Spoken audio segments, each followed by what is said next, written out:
everyone, 90 seconds of bright videos. So I started to do that in French and I'm ready to start it in English as well. The purpose for these very short videos is to share with you the best tools that I've gathered in the last 3 years of my life to make my life a little more smooth.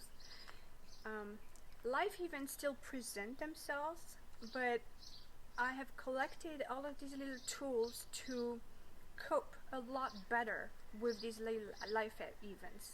So in these short videos, I'm just giving you little things, little tools very quickly on different aspects. So there will be exercises, there will be little piece of advice, little habits that I have, and the tools as well that I use actually to get better.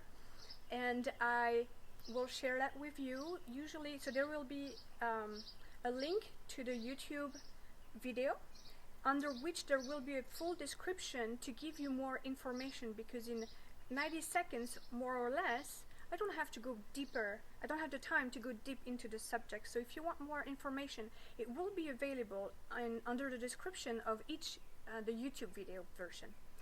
Alright, well, I'll see you in one of these videos, and until then, be well, be happy, be you. Bye.